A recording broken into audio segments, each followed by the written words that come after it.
നമസ്കാരം, എൻ്റെ പേര് ഡോക്ടർ വിഷ്ണു.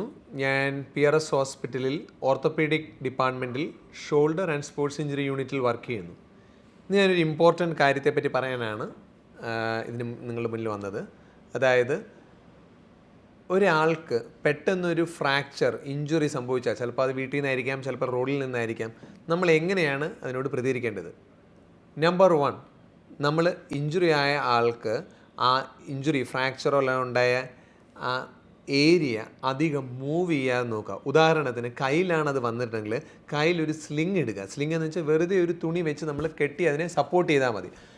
ഇപ്പം കാലിലാണ് ഉണ്ടായിരിക്കുന്നതെങ്കിൽ കാല് നമ്മൾ ഒരു വലിയ ബാൻഡേജോ അല്ലെങ്കിൽ ഒരു വലിയ ഒരു സ്പ്ലിൻറ്റ് പോലത്തെ സാധനങ്ങളോ ഒരു തുണി ഒരു കാർഡ്ബോർഡ് മടക്കി വെച്ചോ ആ കാലിനടിയിലോട്ട് വെച്ച് അതിലോട്ട് ലൂസായിട്ട് കാല് ചുറ്റി അതിനെ കൂടുതൽ മൂവ്മെൻറ്റ് ഉണ്ടാകാതെ പ്രിവെൻറ്റ് ചെയ്യുക.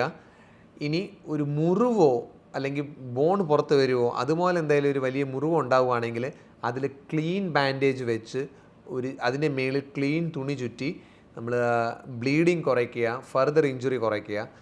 ഇനി ഇത് കൂടാതെ നമ്മൾക്കിപ്പം മുറിവൊന്നും ഇല്ലെങ്കിൽ ആ ഇഞ്ചുറിയോ അബ്നോമാലിറ്റിയോ ഫ്രാക്ചർ സസ്പെക്റ്റ് ചെയ്യുന്ന ഏരിയയിലോ ഐസ് വെക്കാം. ഐസ് ഡയറക്റ്റ് വെക്കരുത്, അതൊരു തുണിയിൽ പൊതിഞ്ഞ് മാറ്റി മാറ്റി വെച്ചും നമുക്കതിൻ്റെ സ്വെല്ലിങ്ങും പെയിനും കുറയ്ക്കാൻ സാധിക്കും.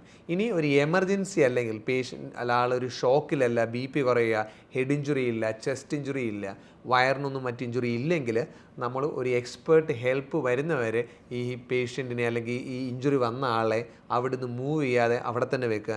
ആംബുലൻസോ അല്ലെങ്കിൽ എമർജൻസി കെയർ അറിയാവുന്ന ആരെങ്കിലോ വന്നിട്ട് മാത്രം ഇവരുടെ ലിംബ് സേഫാക്കി അധികം മൂവ്മെൻ്റ് ഇല്ലാതെ ഈ അപകടത്തിൽപ്പെട്ട വ്യക്തിയെ എത്രയും പെട്ടെന്ന് ഒരു വൈദ്യസഹായം നൽകാൻ പറ്റുന്ന ഏരിയയിലേക്ക് കൊണ്ടുപോവുക.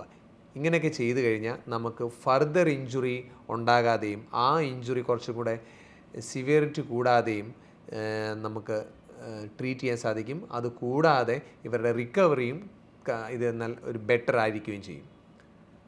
Thanks and thank you for your patient hearing.